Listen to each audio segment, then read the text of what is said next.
joke kanta siya bago malakad sa simba. Tapos ang niya, masimba kaya si Brother Gerald?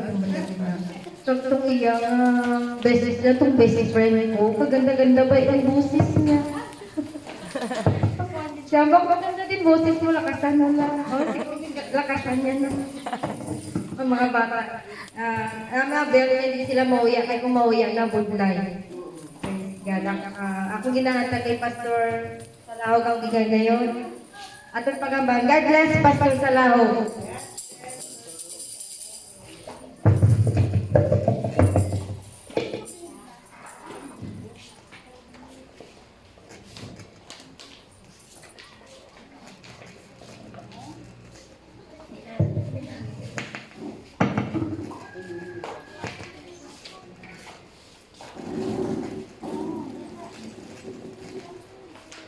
God is good all the time.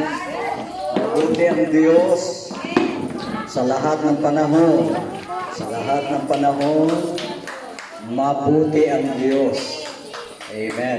Yan po mga kapatid, ang pag-acknowledge sa kabutihan ng ating Panginoon.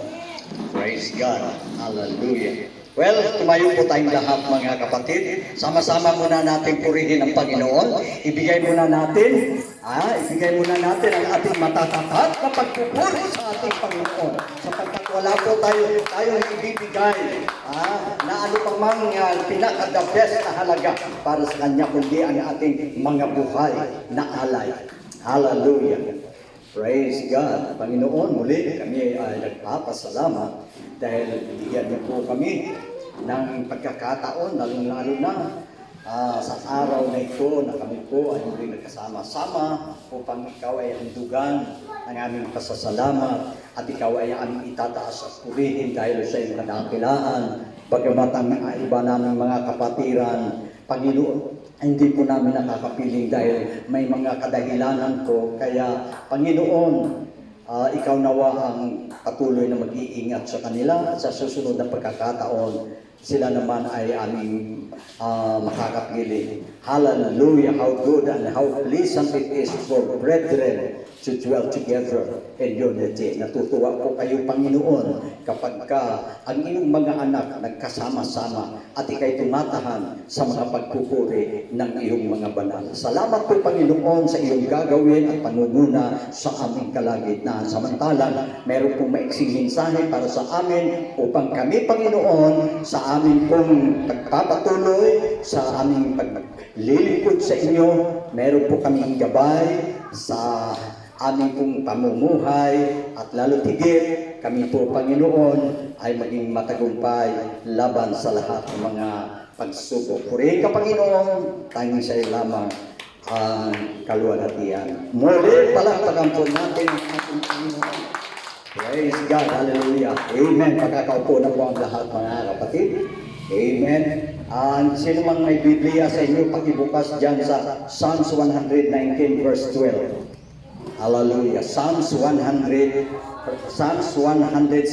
rather. Psalms 116 verse 12. Pakibasa. 116 verse 12. Ano ang aking ibabayad sa Panginoon dahil sa lahat niyang kabutihan sa akin? Amen. Amen. Sister Rubita, pakibasa. Say ganun din. 116. Verse 12.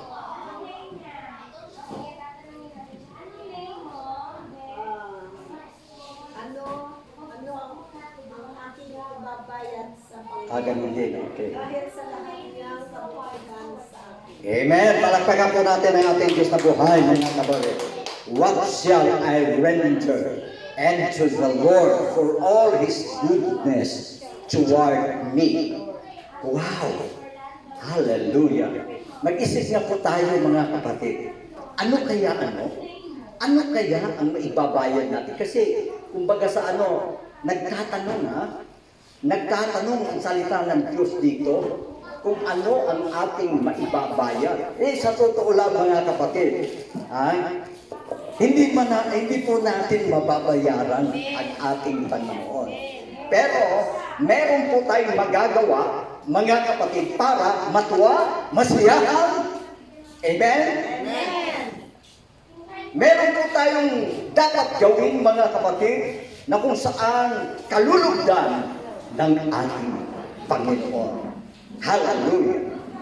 Ano ang aking maibabayad sa lahat ng kanyang mga kabutihan? Mga kapatid, kung minsan may naririnig ako, naku, wala ka akong maihandog, wala ka akong maiabot o maibigay man lang sa ating Panginoon. Sa totoo lang, mga kapatid, hindi po, sabihin natin, may kahalagahan din naman, pero hindi po yan ang talagang hinihingi ng Panginoon sa akin.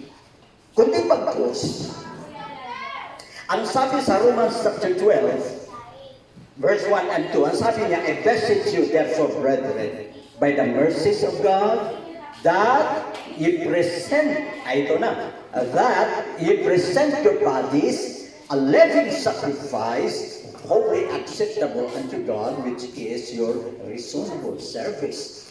Amen. So, huwag tayong mahiya. Hindi po dahilan, mga kapatid, na hindi tayo makarating sa bahay ng Panginoon, palibasay, wala po tayong dalang ihahandog sa Kanya. Ang pinaka-the best na handog, alam po ba ninyo? Yan po ang sabi ni San Pablo, ipinamamanig ko sa inyo, mga kapatid, na ihandog po natin ang ating sarili, ang ating katawan, na siyang haing buhay. Yan po ang hinahanap ng ating Panginoon, mga kapatid. Palakpakan po natin siya. Hallelujah. At sa totoo lang, mga kapatid, kapag nakarating po tayo sa bahay ng Panginoon, isang malaking tagumpay na po yan. Hallelujah. Dahil hindi po lahat pinagpapala na makarating sa bahay ng Panginoon. Kaya pag ikay nakarating, ibig sabihin, ikay na nagumpay. Amen. Hallelujah. Amen. Praise God. At ang the best na alay na pwede nating ibigay sa ating Panginoon ay ang ating buhay na katawan. Bakit? Sapagkat natutuwa po ang Panginoon kapag siya po ay nakarinig mula sa atin na siya po ating tinataas, na siya po ating pinupuri. Wala na po kasi makakagawa niyan. Lahat kasi ng kanyang mga nilalang, pinag-utusan niya yan na dapat magsipuri sa kanya. Pero ang mga tao lang ang karapat-dapat at ang mga tao lamang ang kinalulugda ng ating Panginoon na magpuri sa kanya. Palakpakan natin siya, mga kapatid. Amen. Hallelujah. Lahat ng may buhay, pati halaman, pati punong kahoy, lahat ng bagay na may hininga, pinag-utusan niya na magsipuri sa ating Panginoon. Datapwat, ang tanging makapagbibigay lamang ng kasiyahan sa damdamin ng ating Panginoon ay ang mga pagpupuri ng kanyang mga banal. Hallelujah! So, ang ating pong pwedeng maihandog sa ating Panginoon, ang ating pong mga sarili. Everybody say, praise the Lord. Praise God. Now, kung ating pong titingnan ang Psalms 103, verses 1, 2, and 3, diyan po natin. Diba? Doon sa English kasi, doon sa binasa natin sa Psalms 116 verse 12, what shall I render unto the Lord for all His benefits toward me? Paano po natin mababayaran ang kabutihan ng Panginoon? Dito sa Psalms 103 verses 1, 2, and 3, ang sabi rito, bless the Lord, O my soul, and all that is within me, bless His holy name. Bless the Lord, O my soul. Ito na. Kanina, paano natin mababayaran? Bakit hindi natin mababayaran ang kabutihan ng Panginoon? Ano-ano ba ang mga kabutihan ng Panginoon? Dito nakasulat sa Psalms 103. Number 1 na kabutihan niya, mga kapatid. Bakit purihin mo o kaluluwa ko ng lahat ng nasa loob mo? Bakit? Number 1 reason. Number 1 benefit. Ito po, mga kapatid. Who forgiveth all thine iniquities, na siyang nagpatawad sa iyong lahat na mga kasamaan. Hallelujah. Mapalad ang tao na ang kanyang kasamaan ay tinatawad ng Panginoon. Kaya ang isang napakalaking pakinabang kung ikaw ay tumanggap ng kapatawaran mula sa ating Panginoon. Hindi ba mga kapatid, kapag ka nagkagalit, mayroong hindi magandang sabihin na natin nagkagalit, pagkatapos andong humupa na ang galit, nakarealize ka na dapat ka magpakumbaba at humingi ng tawad, at nang ikay nakahingi ng tawad, hindi ba magaan sa pakiramdam? Napakaganda ng buti kapag ikay nakahingi ng patawad. Amen? Ngayon, mga kapatid, bakit hindi natin mababayaran? Doon po sa ating text, mga kapatid, what shall I render unto the Lord? Hindi mo mababayaran ang ating Panginoon dahil, mga kapatid, ang ginawa po ng ating Panginoon, hindi niya po tayo tinubos sa pamamagitan ng ginto o pilak o anumang halaga ng salapi. We are not redeemed with corruptible things of silver and gold, but we are redeemed by the precious blood of Christ. Tayo po ay tinubos sa pamamagitan ng kanyang mahal na dugo. Wala pong dugo na kasintulan sa dugo ng ating Panginoon, dahil ang tanging dugo lang ng Panginoon ang masasabi natin banal. Lahat. Sabi nga, kaya nga sinabi ng Biblia, for all have sinned. Ang lahat ay nagkasala at wala pong sinumang karapat-dapat na gawin bilang pagtubos. Kaya ang dugo ng ating Panginoon, yun po ang naging pantubos ng ating mga kasalanan. Kaya, mga kapatid, ano ang dapat nating alalahanin sa ating buhay? Papaano na po natin, papaano po natin nabigyan ng pampalubag loob ang ating Panginoon? Bayad hindi po, mga kapatid, dahil hindi natin mababayaran ang ginawa ng Panginoon. Everybody say, praise the Lord. Hallelujah. Ang sabi nga po, mga kapatid, ng banal na kasulatan, siya nagpapakababa at naging masunurin, hanggang sa kamatayan sa krus. Ang napakahalagang benepisyo o kabutihan na ginawa ng Panginoon sa ating buhay, mga kapatid, yung tinatawag na kapatawaran ng ating mga kasalanan. Hallelujah! Paano tayo makakapasok sa kaharian ng Diyos? Kung hindi mapapatawad ang ating mga kasalanan. Hindi ba natin ipagpapasalamat yan, mga kapatid? Paano natin magagantihan ng Panginoon? Mamaya-maya, ang solusyon, meron pong paraan, mga kapatid, para ang ating Panginoon ay masiyahan sa ating buhay. Hallelujah! So, inisa-isa po, mga kapatid, ng Psalms 103, na siyang nagpatawad ng lahat ng iyong kasamaan. Purihin ang Panginoon.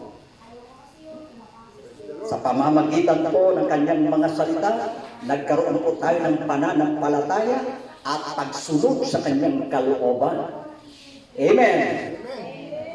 Dahil useless lang po, mga kapatid, kapag hindi natin alam ang kalooban ng Panginoon. Bakit? Dahil sinabi ng Panginoon, walang kabuluhan.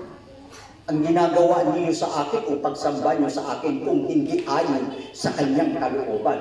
Kaya napakahalaga na malaman po natin ang kalooban ng ating Panginoon. Hallelujah! Pangalawa, ang sabi ng Panginoon, who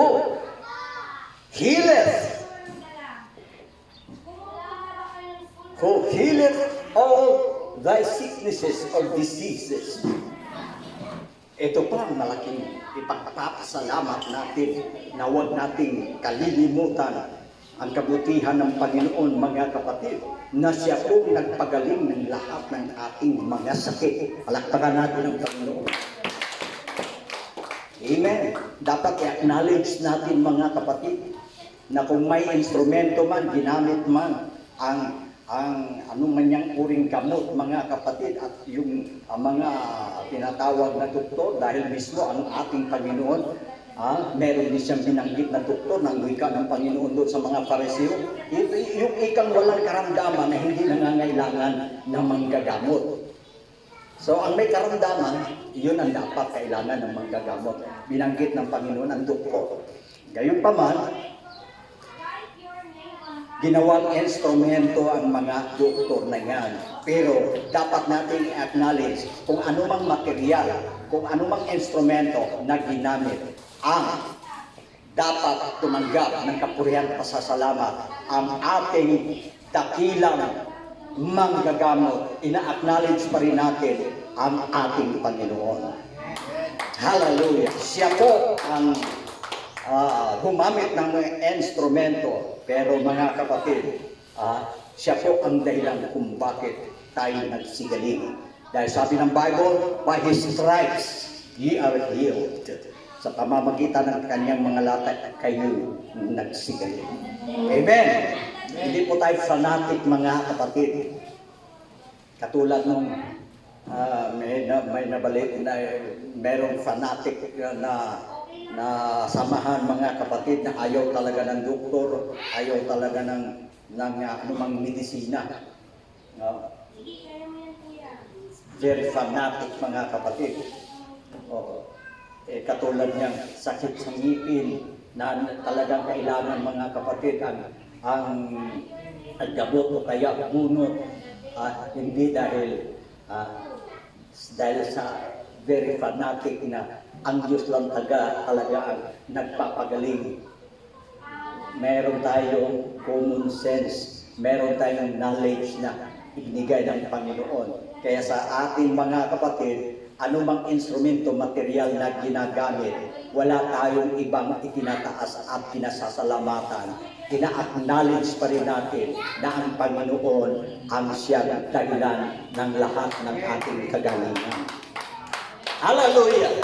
Kaya sabi nga sa 10:31 ng 1 Corinthians, whether ye eat or drink, or whatsoever ye do, do all for the glory of God. So binigyan tayo, mga kapatid, ng instruction. Amen?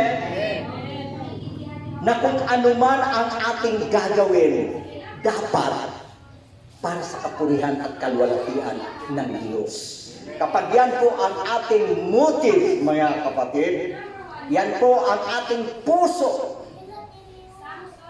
ang Diyos po ay natutuwa sa ganung mga attitude. Hallelujah! Diba? Put God first. Diba?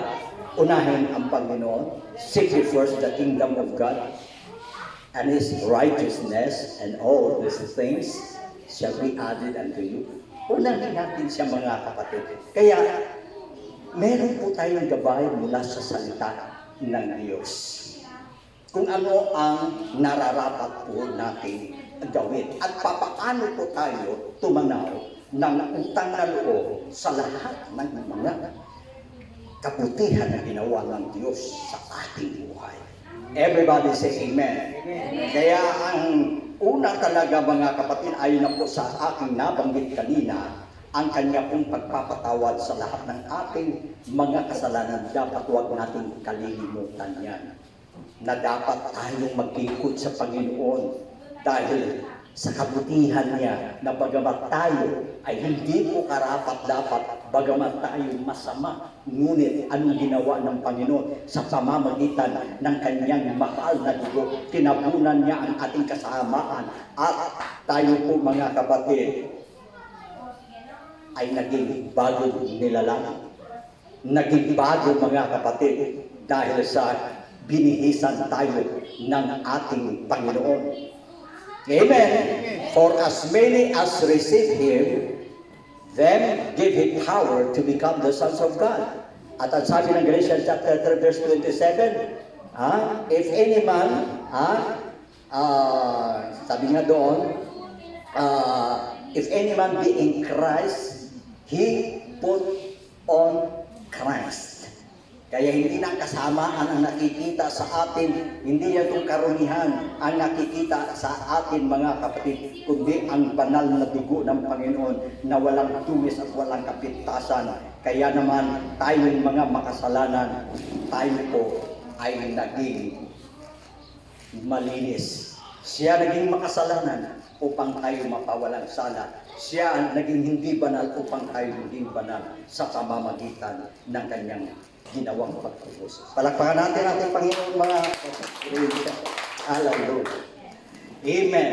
And number 3, benefits. Ang sabi ng Panginoon sa Psalms 103, verse 3, ang sabi niya, and forget not who redeemeth thy life from destructions. Wow. Hallelujah. Na siyang tumutubos sa iyo sa mga kapahamakan. Paano tayo tutubusin ang na-experience ko yan mga kapatid sa aking buhay? Hallelujah. Kung hindi po sinugo at nagbili ng Panginoon ng anghel, hindi na tayo magkita sa termalo. Hindi na tayo magkita ibang mga kapatiran. Kung hindi nagbilin ang Panginoon ng kanyang anghel sa Psalms 91 verses 11 and 12, for He shall give His angels to charge over thee, to keep thee in all thy ways, and they shall bear thee up in their hands, lest thou dust thy foot against a stone. Siya ay magbibili ng kanyang mga anghel, upang ingatan ka sa lahat ng iyong mga lakad. Na-experience ko personally ang pag-iingat ng Panginoon sa pamamagitan ng kanyang anghel. Iningatan ko ang aking buhay na hindi po ako lubusang mapahamak. Dahil nagbilin po siya ng anghel. Ang sabi, upang huwag matisod ang iyong mga paa sa isang bato. Pag natisod ka mga kapatid sa kubita, wasak ang aking ulo. Pero dahil nagbilin siya ng anghel na ako'y nakapasok mga kapatid,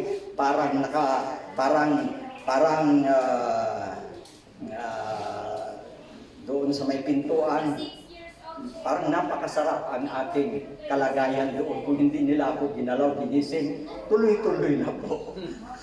Tuloy-tuloy ng ating pamamahinga. Tuloy-tuloy na. Dahil ilang sandali na lang pala. Hindi ko na alam mga kapatid. Hindi ko na alam kung paano ako nakalabas. Na hindi napinsala ang ulo ko dahil totally black out ako mga kapatid. Pero mayroon talagang anghel na susuguin niya ang kanyang anghel. Magbibili siya ng kanyang anghel upang ikay ingatan sa iyong mga lakad. Upang huwag kang matisod. Yung word na matisod mga kapatid, ang hirap po bago ako nakapasok sa loob ng bahay. Pero nakapasok ako mga kapatid na safe and sound, nakatulog ako. Pero iba na ang palibot ko, hindi ko na alam.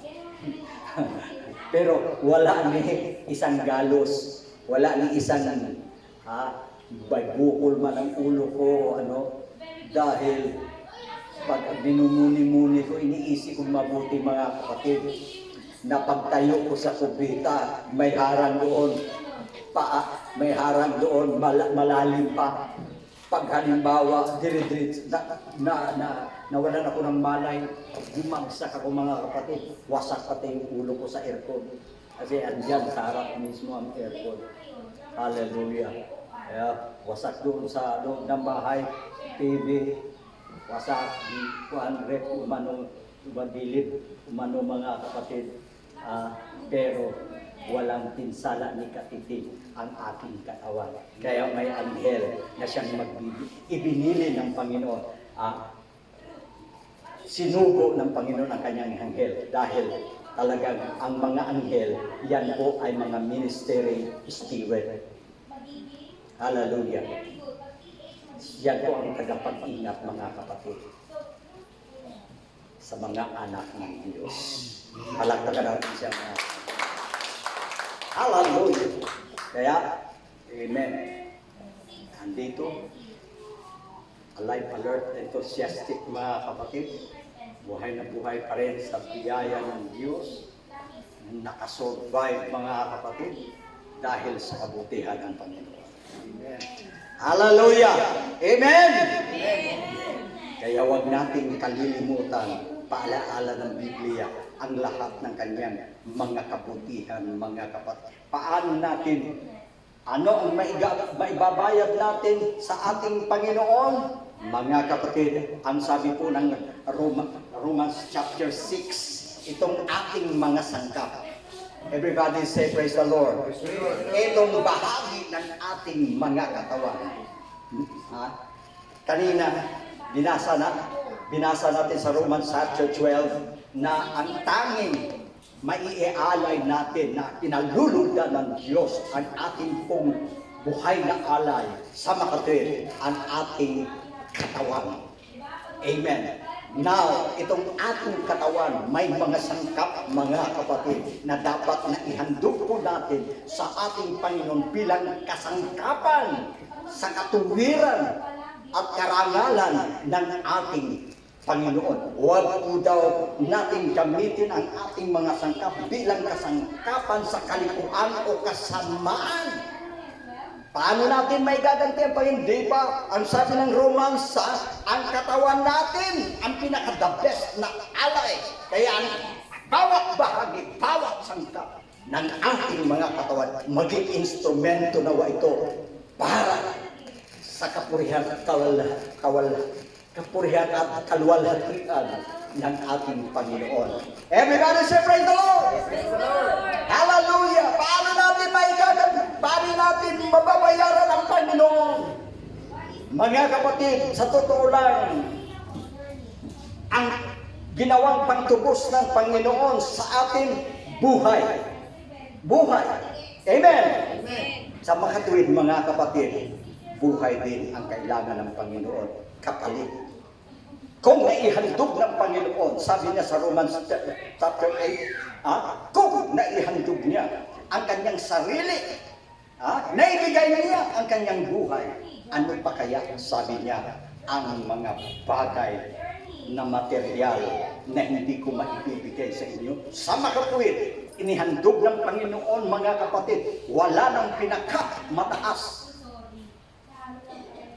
na handog o bahagi na pwedeng maibigay ng Panginoon sa atin, sa iyo, sa bawat isa sa atin, kundi ang kanyang buhay mga kapatid. Inahandog niya po alang-alang sa atin. Sa makatuwid, kung naihandog po ng Panginoon ang kanyang buhay para sa ating kaligtasan, para sa kapatawaran ng ating mga kasalanan, mga kapatid, bakit hindi rin po ba natin maihandog ang ating sarili? Hindi ba natin maibigay ang ating sarili bilang paglilingkod sa ating Panginoon? Hindi ba tayo pwedeng magpatuloy sa paglilingkod hanggang sa katapusan ng ating buhay? Dahil buhay ang itinaya ng Panginoon, dapat buhay din po mga kapatid ang pwede po natin maibabayad sa ating Panginoon. Hindi po natin siya mababayaran ng anumang bagay dito sa mundo. Ang buhay mo ang napakalaga. Ang buhay mo ang tanging paraan para ikay makabayad sa Panginoon. Dahil buhay ang ibinigay ng Diyos para sa ating kaligtasan. Kaya ang buhay din po natin ang ibalik natin para sa ating Panginoon. After all, baka mag-isip tayo, nabuhay tayo sa ganang ating sarili. Tayo nabubuhay, sabihin natin, sa kalayawan o sa ating sariling kagustuhan. Pero ano ang sabi ng Biblia sa Ecclesiastes chapter 12? Remember thy Creator! Dapat alalahanin mo ng ang may lalang sa iyo, ang may gawa sa iyo, ang may dahilan kung bakit ikay hinihinga, kung bakit ikay kumikilos, kung bakit ikaw, mga kapatid, nagkaroon ng buhay. Alalahanin mo ang may lalang sa iyo. Bakit? Mga kapatid, hindi po tayo nabuhay sa ganang ating sarili. Palakpakan natin ating Panginoon. Hallelujah. Amen. Ang bawat isa sa atin, accountable. Mayroon po tayong pananagutan. Mananagot po tayo pagdating ng araw. Kaya, ang sabi ng banal na kasulatan in 2 Corinthians chapter 5 verse 10, and we shall all appear before the judgment of Christ. And we shall be judged according to this body. Paano po tayo hahatulan, mga kapatid, sa pamamagitan ng katawang ito? Kung ano ang ating ginawa samantalang tayo nabubuhay. Hallelujah. Hindi po tayo, mga kapatid, nabubuhay sa ganang ating sarili. Alalahanin mo na mayroong Creator. May gumawa, may dumalang sa iyo at sa akin. Kaya, sabi ng Panginoon, hear the conclusion of the whole matter. Fear God and keep His commandments, for this is the whole duty of man. For God, ito na ang malungkot, mga kapatid. Pag hindi po tayo nagsiseryoso, hindi po tayo, hindi po natin ibinalik o kaya inialay yung ating mga sarili sa Diyos, mga kapatid. And God shall bring into judgment whether it be good or whether it be evil. Kaya dadalhin niya sa kahatulan ang lahat ng ating mga gawang ginawa, maging ito'y mabuti o masama. Remember thy Creator. Sa makatuwid, mga kapatid, ang hiningi ng Panginoon, paano tayo makababayad sa Kanya? Bigay natin yung buhay natin para sa Kanya. Ihandog natin ang ating sarili. Hallelujah. Hallelujah. Diyan lamang, mga kapatid, pwede natin mababayaran ang Panginoon. Amen. Kapag buhay ang iyong ipinahayag. Till death do aspire. Walang makapaghiwalay sa atin sa pag-ibig ni Kristo hanggang kamatayan. Dahil kung ikay naglingkod sa Panginoon hanggang sa kahuli-hulihang patak, sabi nga ng mga heroes, kahuli-hulihang patak ng kanilang dugo. Mga heroes nga, wala namang kabuluhan niya. Ang pag-aalay na dahil sa bayan, nakita natin ang kanilang kagitingan. Pero kung ang kanilang buhay inalay para sa Panginoon, eternal life. Kaya ganon din sa atin. Kapag iniaalay natin, mga kapatid, ang ating buhay hanggang sa katapusan, makapagsasabi ka, one of these days, I fought a good fight. I finished my course. Wow! Yung takbuhin inilagay sa harapan natin, bawat isa kasi sa atin, mayroon tayong takbuhin. Dapat makakarating tayo sa finishing line. Hindi lang hanggang gitna. Very good in intro, very good in conclusion. Kailangan, it is not how you start the race, it is how you finish that count. Katulad kay Carlos Yulo, mga kapatid, bakit grabing grasya, dalawang saksakyan, mayroon pang Prado, mga kapatid, mayroon pang isang luxury car, mayroon pang kundo, mayroon pang dahil tinapos niya ang laban niya, mga kapatid, nagwagi siya sa Paris Olympic. Ang akin, sobra pa kay Carlos Yulo. Pag nagwagi tayo sa paglilingkod hanggang kamatayan, hanggang, sabi nga, sa pagbabalik ng Panginoon, madatnan ka, nandiyan ka pa rin. Loyal, naglilingkod sa ating Panginoon. Higit ka pa kay Carlos Yulo. Amen. Dahil, sabi ni Apostol Pablo, I end now my message.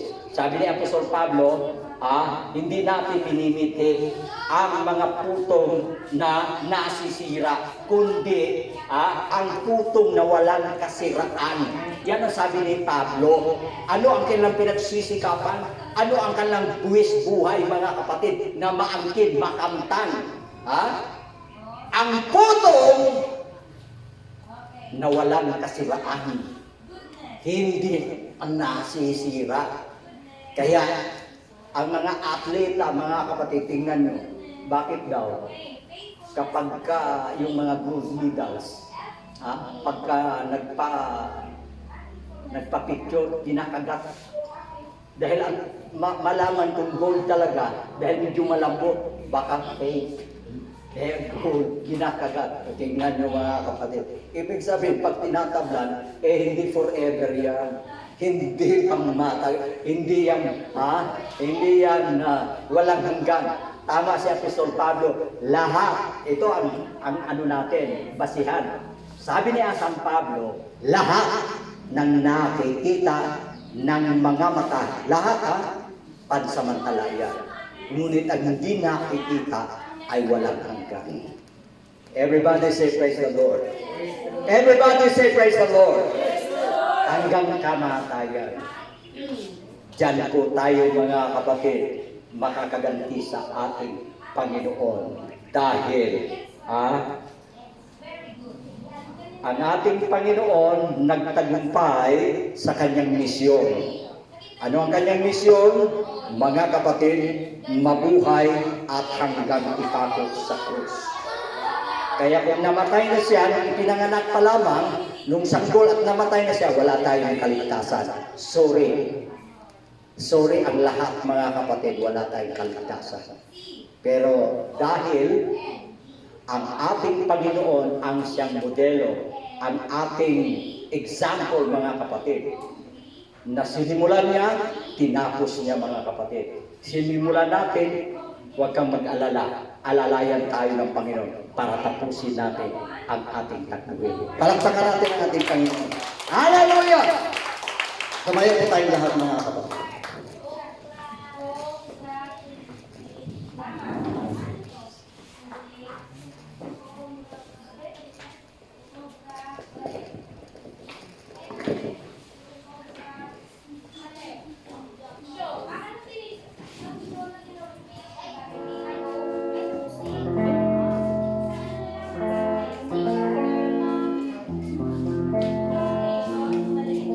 Pag-ibig ko'y walang hanggan,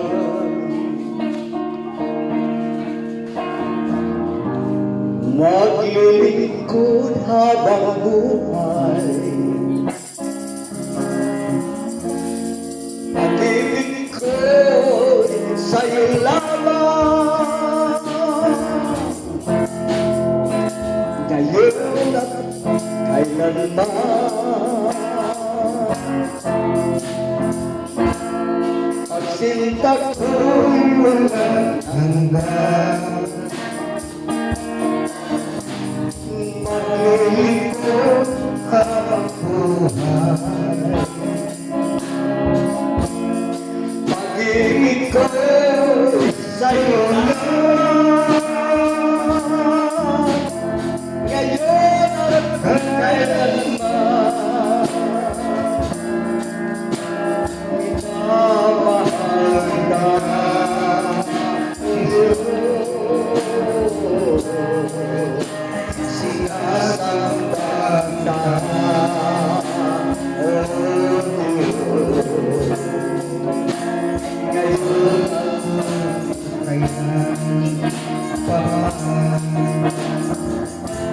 At ako'y sa'yo,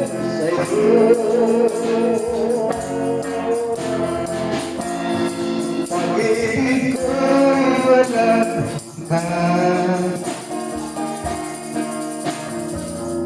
maglilingkod habang buhay.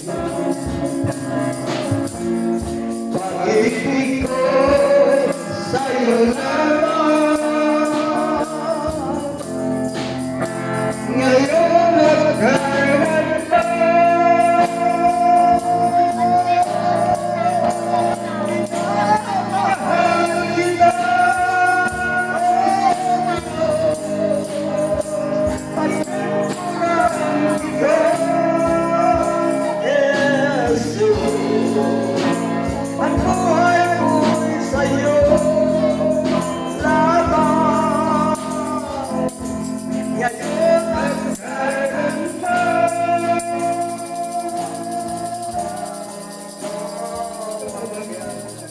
at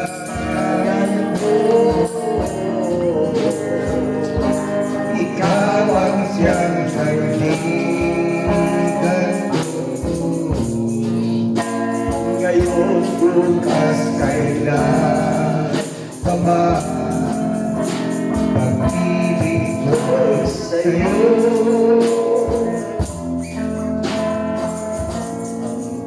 kailan kaya tayo'y naririto?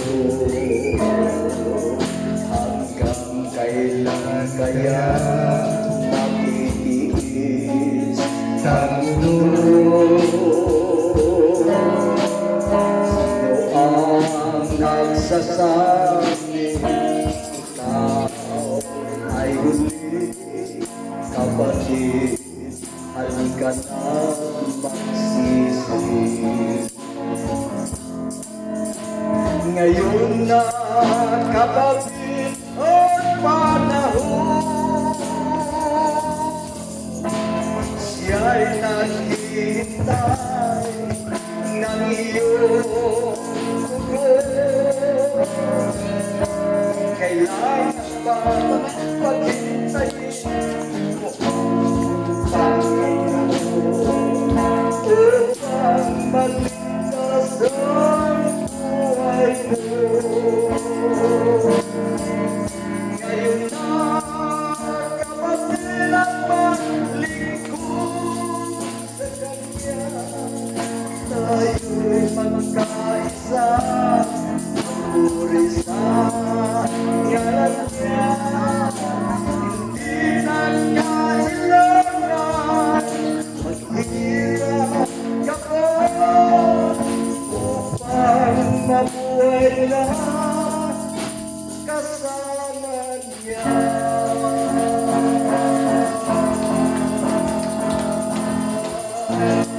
Hallelujah, hallelujah, hallelujah, hallelujah, Jesus.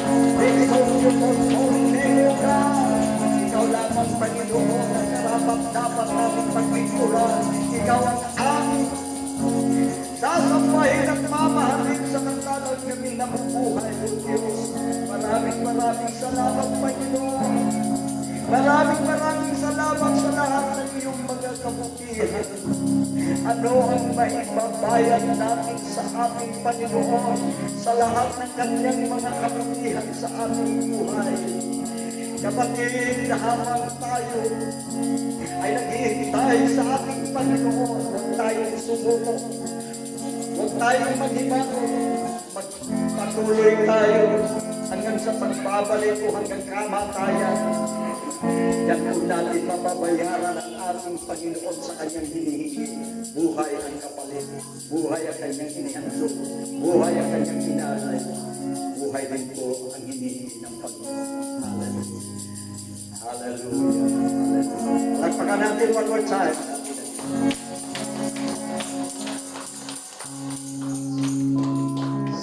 Salamat, Ginoo, sa iyong goodbye. Salamat, Ginoo, sa iyong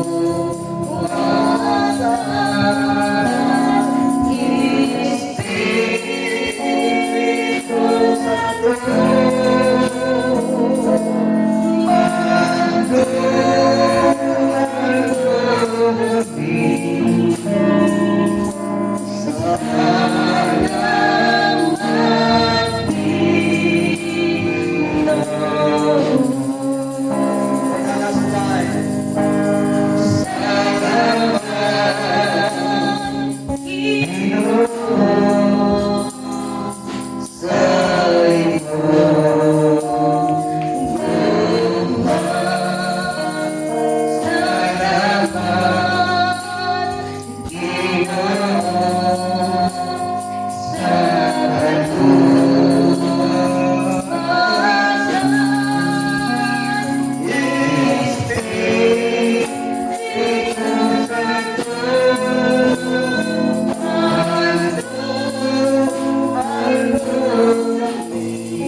floor na pangunahan tayo sa panalangin. Praise God, purihin ka Panginoon. Marami po salamat Yes, po sa Jesus. taon, O God, na kami po Panginoon ay nakalapit sa iyong trono, O God. Gusto ang iyong mga Yes, anak, O God. Jesus. Bless mo ang bawat tahanan, Panginoon, ang iyong mga anak. Pagtagumpayin mo kami, Panginoon, sa larangan ng aming mga paglilingkod. Yes, Lord. Yes, Kaya Lord. wala din kami magagawa. Lahat ng bagay, Panginoon, ay nagmula sa iyo. Kaya nararapat lang na aming pasalamatan at ibalik sa iyo. Lalo Yes, na ang aming Jesus. buhay at lakas, Panginoon. Yes, Lord. Ito Yes, po Lord. ay nanggagaling sa iyo. Kaya, Lord, wala kaming magagawa, Panginoon, kundi lahat na ito ay aming tinataas ng matamis na pangalan. Sa ngalan ni Jesus. Amen. Malibayon ako. Upang sabihin siya mabata sa tinabuhi ko, wala'y kahantuhan sa hadlang natatang ng kapilan at kasiyatan na. Ngayon ako, upang sabihin siya mabata sa tinabuhi ko, wala'y kahantuhan sa hadlang natatang ng kapilan at kasiyatan na. Amen. God bless us all. And we are dismissed in Jesus' name.